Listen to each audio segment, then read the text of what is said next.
ఏమండి, ఇంట్లో ఏం లేదండి. పిల్లలకి తినడానికి ఏదైనా పెట్టాలిగా. లీలా అక్క దగ్గర బియ్యం తీసుకుని 2 రోజులు గంజి పెట్టాను. దానికేంటి? దానికేంటా, వాళ్ళిద్దరూ మీ పిల్లలేగా, ఆకలితో చావమంటారా? నా దగ్గర ఇప్పుడేం లేదు. ఓ, తాగడానికి డబ్బుంది, ఇంటి ఖర్చులకి పిల్లలకి మాత్రం లేదు కదా. ఛే, కొంచెం కూడా ప్రశాంతంగా బ్రతకనివ్వరు. ఇందా తీసుకో.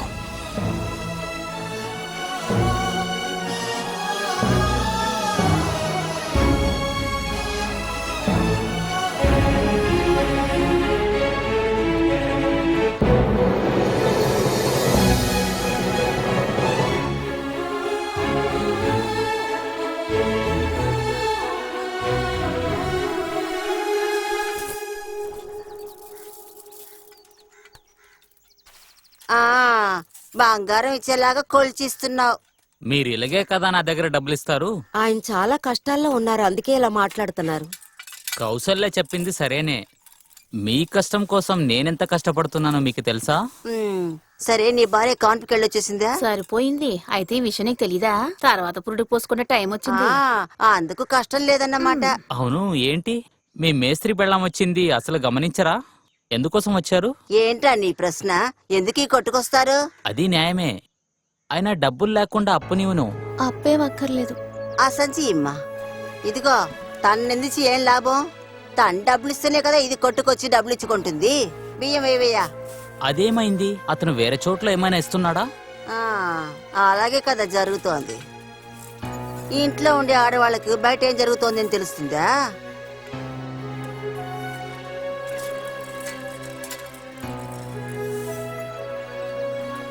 ఇదిగో అమ్మాయి, ఇదిగో. కాస్త ఆగుమా, వస్తున్నాను. నేను నీతిలో చెప్తున్నానని తప్పుగా అనుకోకు. నిన్ను చూస్తుంటేనే పాపంగా అనిపిస్తోంది, అందుకే చెప్తున్నా.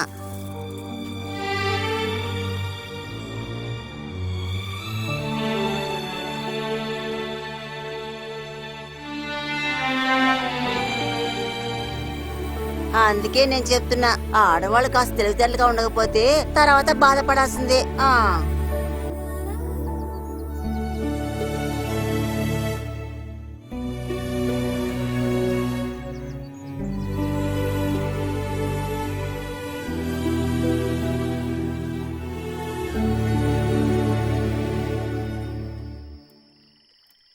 అమ్మా, ఇందులో నూనె అయిపోయింది అనుకుంటా. అయిపోతే వదిలే, చీకట్లోనే బతకాలి.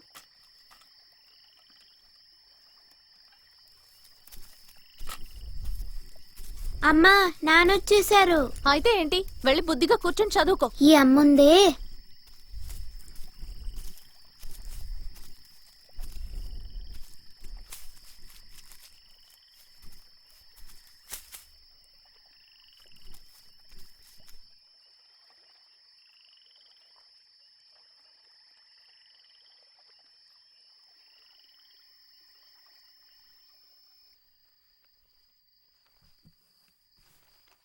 ఏంటే, మీ అమ్మ చచ్చిపోయిందా?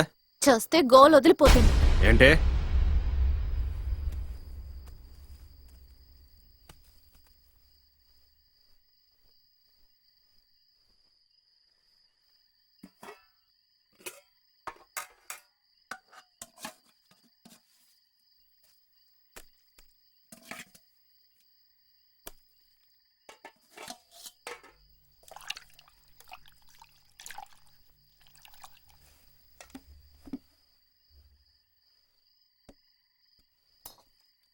ఈ రోజు ఇంకెవరూ తిండి పెట్టలేదా? ఇంకెక్కడే, నీ బాబు ఇంట్లోనా? నాకేం తెలీదని అనుకోకండి. ఏంటే వాగుతున్నావు? విషయం ఏంటో మీకు తెలీదా? నేనుండగానే ఇంకొక పెళ్ళాం కావాలా? అందుకు నేను ఒప్పుకోను. నన్నే ప్రశ్నిస్తున్నావా? చంపి పడేస్తానని. నాన్న, వద్దు నాన్న, అమ్మని కొట్టకు. చెయ్యి. తప్పుకోవే, చంపేని. నన్ను చంపేస్తేనే అంతా సర్దు పడుగుతుంది. నిన్ను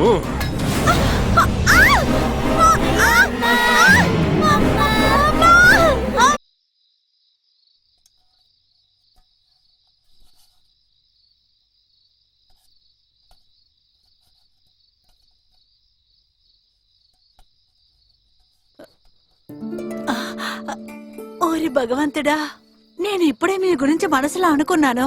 అదేనే మనసు మనసు కలవడం అంటే. నేను చెప్పాను కదా కార్తీక్ బాబు వస్తాడని. మ్మ్. ఏమైంది మీకు? ఏదో కోపంలో ఉన్నట్టున్నారు. ఇంట్లో మీ ఇద్దరికి ఏమైనా సమస్య ఏంటి? ఆ, ఏం జరిగిందో నాతో చెప్పండి. అది నన్ను అడిగిన ప్రశ్నలు గొంతు పిసికి చంపేసేవాణ్ణి. మ్మ్. అసలు తనకి సమస్య ఏంటంట? ఆ, కొంతమంది ఆడోళ్ళు కష్టపడకుండా తిని కూర్చుంటారు కదా, ఇలాగే పోగరుగా మాట్లాడతారు. ఎప్పుడైనా ఓసారి ఇలా దెబ్బ కొట్టి రావడం మంచిదే. నువ్వు లెంపకాయ ఇచ్చావా కార్తీ? అవును, మీరేమైనా తింటారా? నాకేం వద్దు. ఆయన అలాగే మాట్లాడతారు. బాగా కష్టపడి వచ్చారు కదా, నువ్వు వెళ్ళి గంజి పట్టుకురా. ఎక్కడుంది? వెళ్ళు.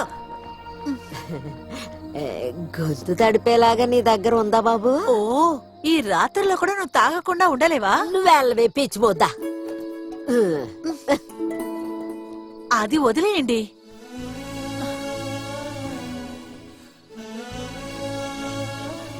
తనకిప్పుడు మీరంటే నచ్చలేదనుకుంటా. తన ధనవంతరాల కూతురని, అందంగా ఉంటుందని ఇప్పుడు అనుకుంటుందిలా ఉంది.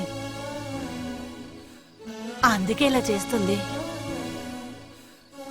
ఇంకెక్కడికి వెళ్లకుండా ఇక్కడే ఉండండి.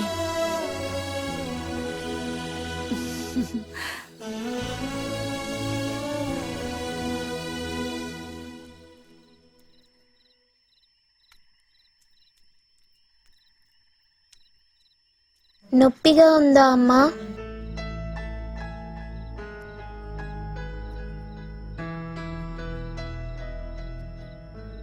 అమ్మా, నాన్న మళ్ళీ వచ్చి కొడతారా అమ్మా? నాకు భయంగా ఉందమ్మా. నువ్వు దేనికి భయపడకు. పడుకో.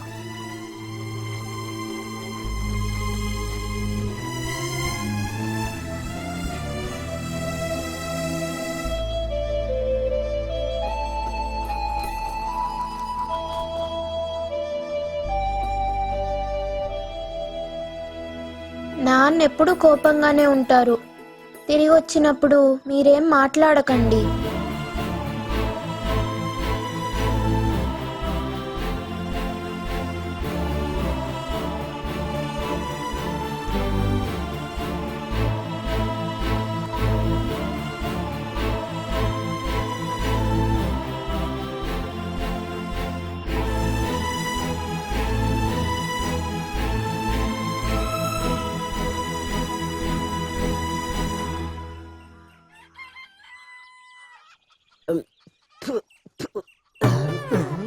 ఇక్కడే ఉందా? ఈ రోజుకి చాలు.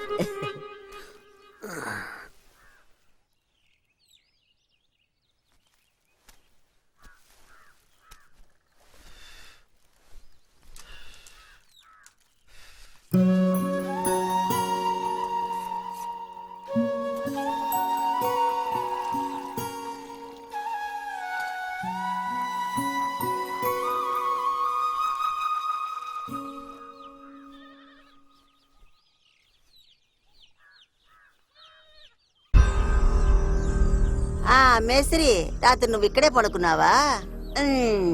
జరగని జరగని. ఆ, వెళ్ళిపోయారా?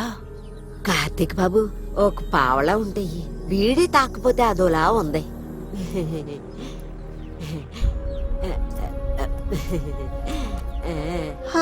అందరికీ అదృష్టం ఉండాలి. ఇలా అసూయతోనే మగ్గిపోయే జన్మలి. ఇలా చూడమ్మా, తన మాటలు నువ్వేం పట్టించుకోకు. అతని దగ్గర ఇప్పుడు మన యజమాని డబ్బులున్నాయి.